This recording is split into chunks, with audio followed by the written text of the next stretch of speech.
As we come to the end of 2025, our eyes draw to the best products of the year. Today we're talking the best fairway woods of the year, and we're at SGGT with Jordan. Jordan, how you doing, mate? I'm very well, James. How are you? Jordan, I've been here quite a few times with both yourself and Lawrence. Yep. It's a fantastic operation. I absolutely love coming down here. Today we're going to discuss some of the best fairway woods that you guys have been fitting, because you guys have fit, I imagine, hundreds if not thousands of golfers this year. It's been quite a busy year for you guys. It's been good. But what are some of the best clubs you've seen, kind of an all-round basis for the guys watching at home? Because you actually might find these clubs with the new stuff coming out a little bit cheaper next year, so they might be kind of getting ahead of the game here. But also, I want to talk about shafts, because if Bobby pans around here, this is like a shaft emporium. It's like Willy Wonka's chocolate factory of golf shafts. And realistically, what do you see when it comes to shaft fitting? How important is it? And what are some of the best shafts that you've seen in fairway woods this year? Perfect. I mean, shaft fitting light is massively important. We always talk about it being the timing device when you're here. So it's, when you get the shaft right, it just feels easier for you to hit the middle, hit it straighter, hit it further. That could be based on weight, flex, or how the shaft profile Even works. length. All things. Like length that, is also massively important, especially in fairway woods. That's something that we might come to a little bit later. Things that have been really impressive for us, like just to shout out a range that's been really good. We've done really well with the Acra GX range. Funny enough, so we've just done a driver video, and that's the shaft that Lawrence fitted me into with driver this year. So, I mean, it's at a great price point for us. It performs really, really well. Again, I don't want to discredit anything else. Like, it's always going to be what works for the individual. That's always the important thing. Could have someone come in and hit that GX. That's one of the things I absolutely love about coming here, because it's not just, oh, the TPT shaft is the best shaft of the year, so let's put that in and then you can be on your way. It's right, let's test everything. If that's best, we'll tell you that. If it's not and something else works, then we'll tell you that as well. But yeah, I say the GX has been definitely a noticeable standout this year. Okay, very good. Right, so when it comes to the best fairway woods of the year, I think fairway woods are an interesting topic, because 3 to 4 to 5 years ago, we would just be talking 3-wood. We'd just be, the best 3-wood of the year is this. If you want a 5-wood, probably get a matching one and again, be on your way. But we've got some fairway woods here. I'll let you go and grab them. We don't want to show them all off just at the moment, but what's the first one of your kind of top 3? Because I know we actually have a bit of a halo product we're going to discuss at the end as well. So really, we've got 4 clubs, so make sure you stay tuned, guys. But what do you think are the best 3 fairways of the year? Get in the comments below and let us know. But I'll leave it to you. Again, kind of going on to what you've just said about 3-woods. I haven't actually picked 3-woods for this. Okay. So I've actually picked 2 4-woods and a 7-wood. Wow. Right, but we'll not show them over there, Bob, because we're going to ruin the video for people, aren't we? See what I'm trying to do here? I'm trying to keep suspense going, Bob. You like that? Like you with the new house. Like, is he on your drive? Is he off your drive? Bobby's got a new neighbour. He keeps parking on his drive. He's not in the house yet. How are you? So, just to start us off, starting off with the Ping G440 Max. Okay. Again, obviously in the forward this year, Ping have been quite interesting. What I really like about this product, or one of the things in particular, is that they've sort of separated out the lofts a little bit more. So traditionally, I've always thought of a 3-wood at 15 degrees, your 5-wood at roughly 18, and a 7-wood at roughly 21. Yeah. Ping have then brought out a 4-wood at 17 and a 5-wood at 19. So it just allows for a little bit better gapping as people move throughout the bag. We can really fine-tune things. Yeah. And of course, you have the adjustable loft sleeve on there as well, so you could really fine-tune that. Again, like you can get face angle sitting in particular areas where people like, and really fine-tune where I've not hit the 4-wood, actually. I have hit the 3-wood, and I also hit, what's the really expensive version? Is it the titanium? Yes, you've got the LST model. The LST, and that was good, but I felt like for the price, it was a little bit... Like, we don't do many of them, but as you said, it's a very good performing fairway wood for sure. Right, it's lovely to look down at the head, and I do think that carbon crown looks really nice. A little bit of a low launch on the first one, but... Much better strike, James. Yeah, it was a touch heely actually, and it's launched a little bit low, but felt nice. Again, I do feel like Ping have been one of those brands this year that have really, really done well with the wood range. I do feel like they're a little bit lost at the moment with the irons personally. I feel like the driver's fantastic, the fairwoods are fantastic, hence why both of them are in our top 3, but then also, maybe when we talk about the hybrids a little bit later on. That's the one. Yeah, that felt nice. That was a better strike.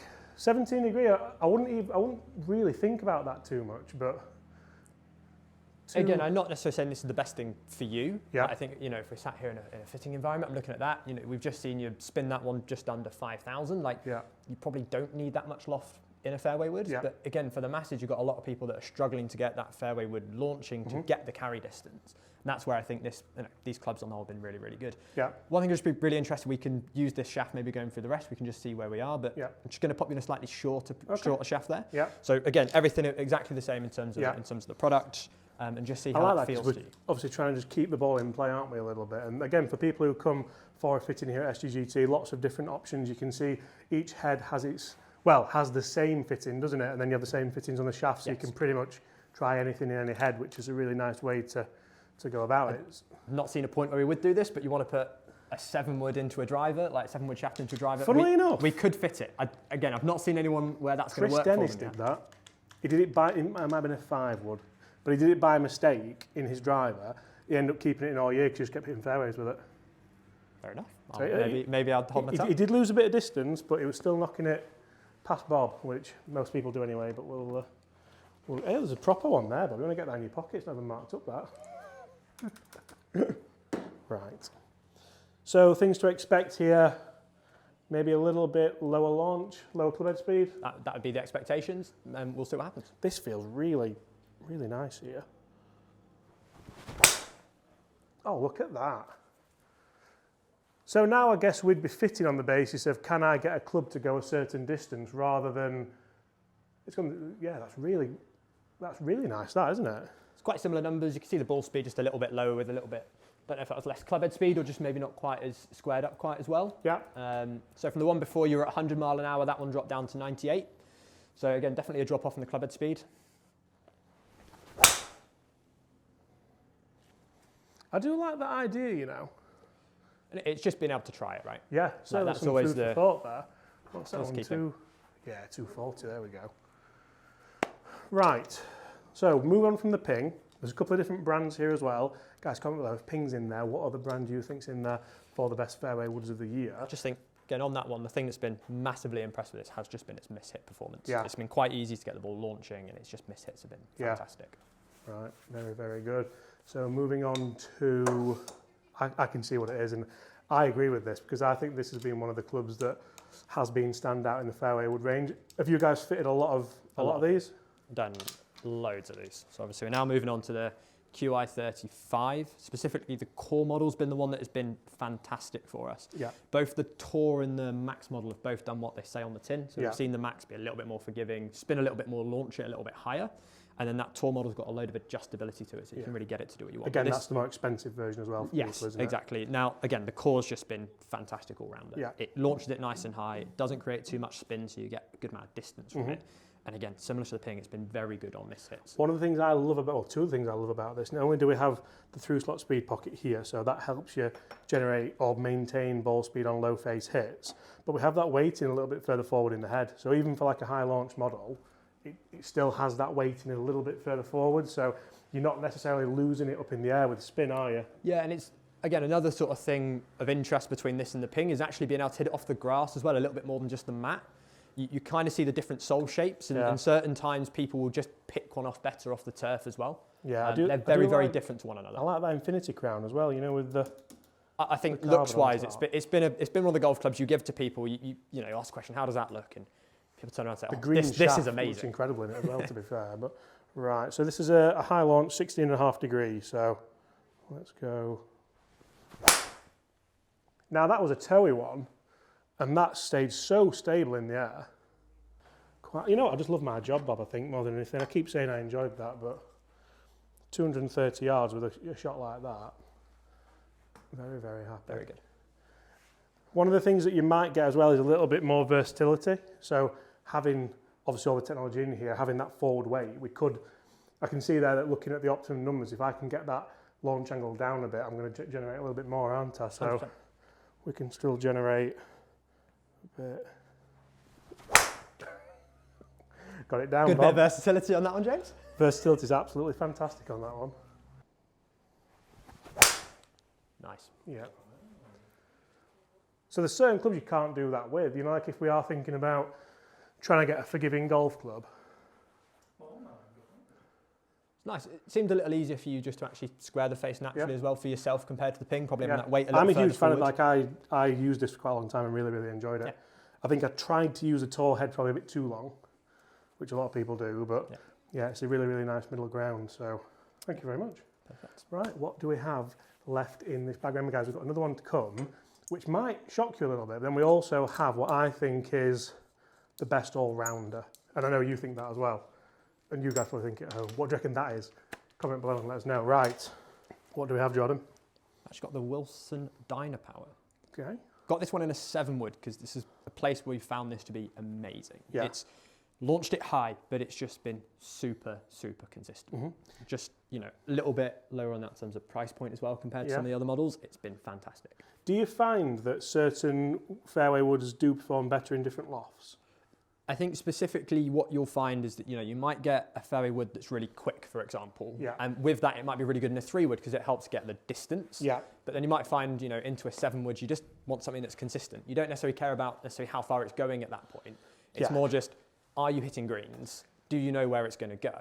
So in that reason, yes and no. I know it sounds a bit weird, but it's just more they do So different interestingly, things. would you have people, so we've just looked at the TaylorMade 3-wood, that's gone 260 yards for me, that's almost a driver number if I flight it correctly.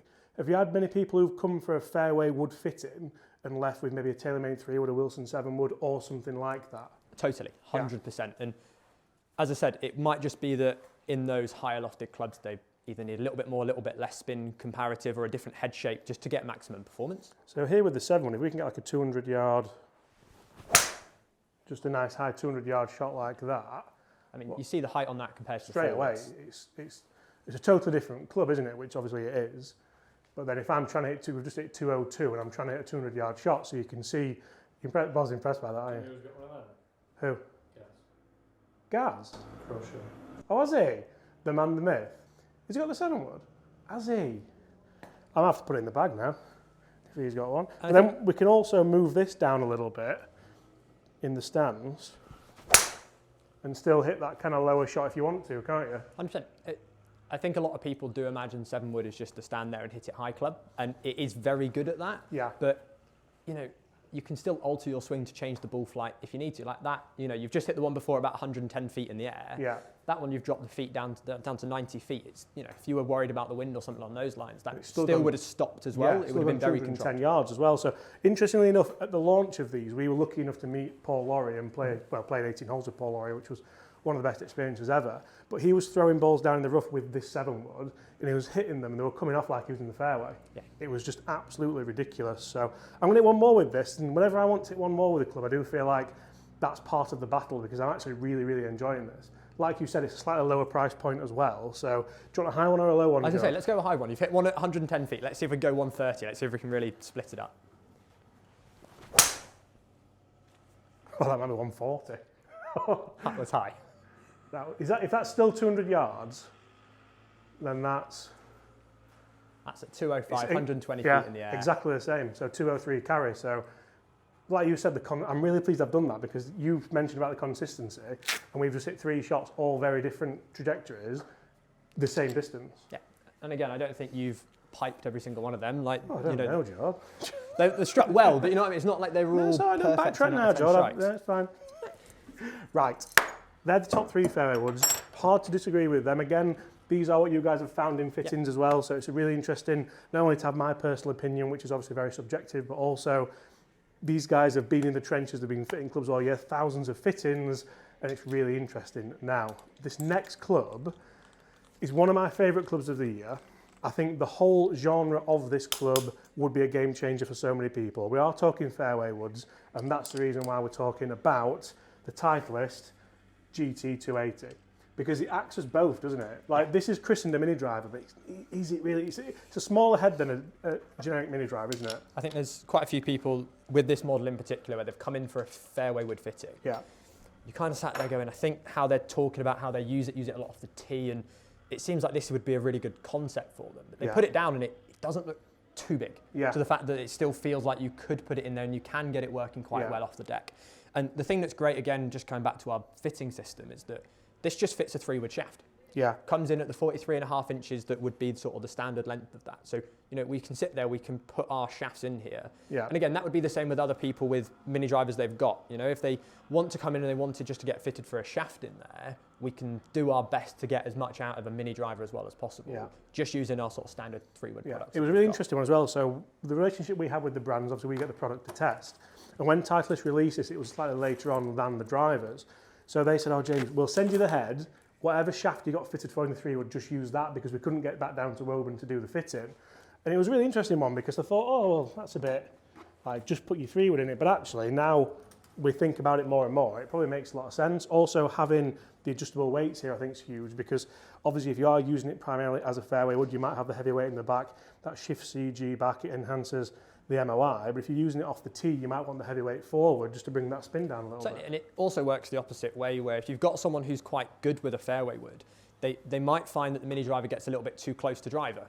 Yes. It might not be as far, but it sometimes creeps up a little bit close. And you know, if I'm using a mini driver off the tee, it might be there's a bunker I don't want to hit it to or get to.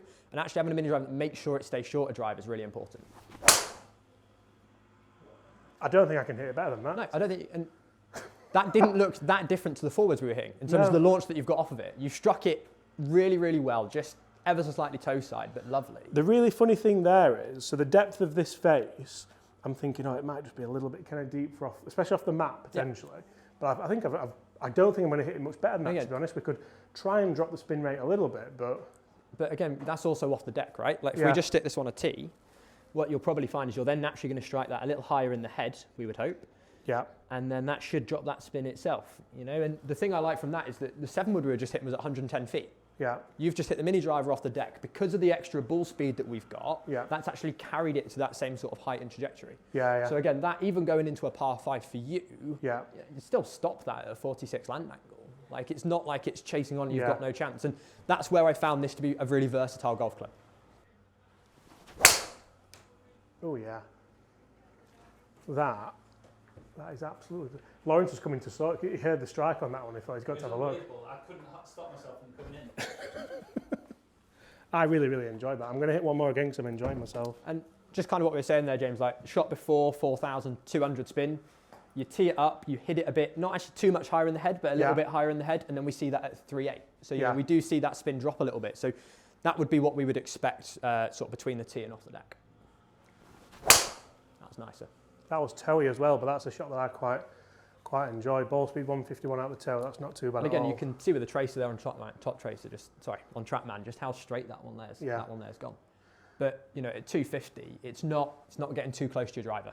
There'd be reason why you would be hitting that instead of hitting driver. Yeah, guys, they are the best fairway woods with a little bit of a Brucey bonus of 2025. George, thank you so much for your time. Guys, if you want to book in with the guys at SGGT, Lawrence is in there. Is that Lawrence? Hi, mate, you all right? Lawrence is very, very busy.